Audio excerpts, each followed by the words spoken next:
Here on the home front, President Biden raised the ire of communist China when he told 60 Minutes host Scott Pelley that the United States would defend Taiwan militarily if China invades. Would U.S. forces defend the island? Yes, if in fact there was an unprecedented attack.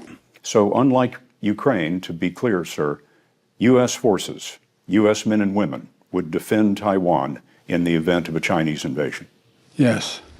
Despite Biden's remarks, U.S. officials insist American policy toward Taiwan has not changed.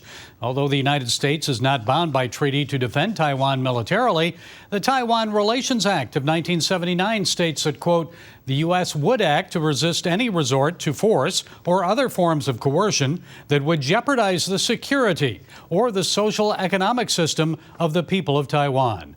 Well, joining us is the Chief Technical Officer of Techlium Inc., Jason Ho.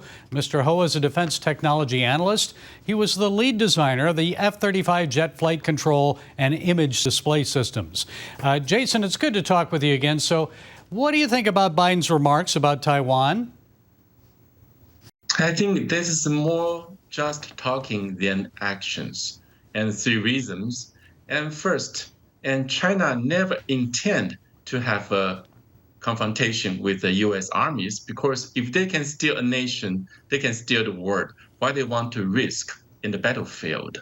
And the second, Taiwanese elite and the Chinese elite, actually, they are close, they have a very close family ties. And they know, and because the China and Taiwan, all those relationship is very sophisticated, and there's no reason and China will stir the water to invade Taiwan at this moment, especially Xi Jinping is going to be the emperor of China.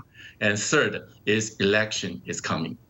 Well, yes. I mean, why destroy Taiwan when you can just get what you want anyway from pulling a Hong Kong, doing like what they did in Hong Kong? Is that the thinking? Definitely, Chinese is not as rude as people might think, because they have strong influence in the U.S. in the social media. We can criticize Russia, but we cannot talk about China. Their profound influence is not come from nothing. This is very well planned. They know how to use Taiwan. They know how to use duality to achieve their goals. Well, how concerned then should we be here in the U.S. about a possible China military invasion of Taiwan? You say it isn't that likely. It's not going to have a real confrontation. But when I talk to many Asian politicians, and they still have concerns because to stir the water to make the Xi Jinping, because he has a coming election, and also Democratic Party also have a coming election. Both are holding in November. In that case, maybe they will try to create something not real, but something still and quite shocking. So the Asian people call it may be going to be a firework project. Firework means maybe China will fire some missile towards U.S. and the vessels, but that will not hit them. And U.S. vessel might strike back, but it will not hit the Chinese. And those fireworks definitely can make people believe, and the current administration really has the will to fight against China. Dual purpose before an election, I guess. China, Xi Jinping showing that he's tough, and then Biden doing the same. So more than 1 out of 5, every 5 items imported here in the U.S. come from China. More than $500 billion worth of goods each year. Could China and the U.S. afford a war over Taiwan? Because it would really devastate not only the economies of both countries, but also the world. What do you think?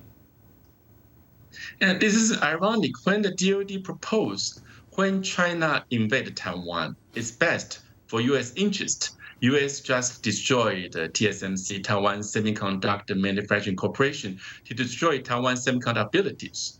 It sounds like it's going to do a lot of damage to the Western world, but actually, the protest the most is Chinese government.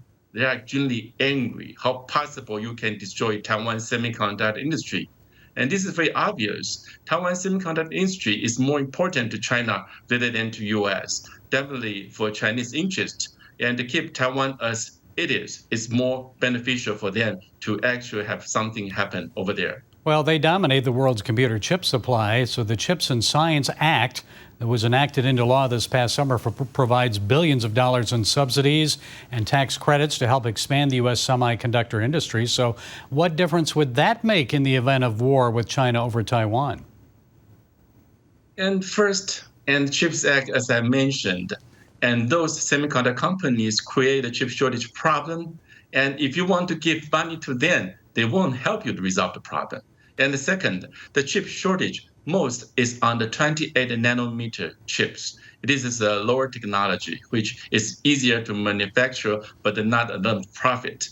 But the CHIPS Act is more focused on the 2-3 nanometer advanced technology. There's a mismatch over there. So CHIPS Act probably, and this is good for people to take advantage and to get a lot of benefits from the government subsidies rather than resolve anything in reality. Therefore, I don't think China will think seriously about the CHIPS Act because eventually that will benefit China's aggressions.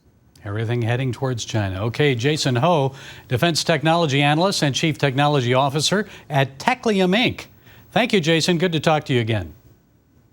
Thank you.